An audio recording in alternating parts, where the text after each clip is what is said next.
এই ভিডিওতে আমরা ভিএস কোডে কিছু ট্রিক সম্পর্কে জানবো যা প্রবলেম সলভারদের কাজ অনেক সহজ করে দিবে। চলো শুরু করা যাক। প্রথমে আমার যদি কোনো কোড টেমপ্লেট থাকে সেটা কপি করে নিব। তারপর ব্রাউজারে গিয়ে স্নিপেট জেনারেটর ডট অ্যাপ্লিকে সার্চ দিব, সেখানে আমার কোডটা পেস্ট করে দিব। রাইট সাইডে ভিএস কোডটা ক্লিক করে আমরা স্নিপেটটা কপি করে নিব। তারপর ভিএস কোডে এসে আমরা সেটিংসে যাব, তারপর ইউজার স্নিপেটস, এখানে গিয়ে সিপিপি ডট জেসনে গিয়ে আমাদের সবার শেষে এই স্নিপেটটা পেস্ট করে দিব। এরপর আমি যদি চাই আমার কোডটা এখান থেকে লেখা শুরু করতে, তাহলে এখানে আমি $0 দিব। তারপরে এই স্নিপেটের একটা শর্টকাট নেম দিব, নাম দিলাম সিপিপি, এটা দিব প্রিফিক্সে। তারপর সেভ করে ফেলবো। এরপর যেটা করবো, আমরা এক্সটেনশনে গিয়ে একটা এক্সটেনশন ইনস্টল করবো, সিপিএস লিখে সার্চ দিব। প্রথমে যেটা আসবে কম্পিটিটিভ প্রোগ্রামিং হেল্পার, এটা আমরা ইনস্টল করে ফেলবো। আরেকটা কাজ আমাদের করতে হবে, সেটা আমরা ব্রাউজারে গিয়ে একটা এক্সটেনশন ইনস্টল করবো কম্পিটিটিভ কোম্পানির নামে, এটা অ্যাড করে ফেলবো ক্রোমে।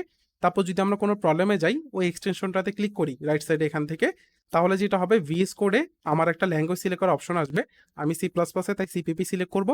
তাহলে সে একটা ফাইল খুলে দিছে এবং সেখানে ডান পাশে সবগুলো টেস্ট কেস আছে ওই প্রবলেমের। তো আমি যদি শর্টকাট কি সিপিপি লিখে সার্চ দিই, তারপর আমি এন্টার দিই, তাহলে আমার ওই কোডটা চলে আসবে এবং এখান থেকে লেখা শুরু হবে। এখানে যদি আমি প্রবলেমটা সলভ করার জন্য একটা কোড লিখি,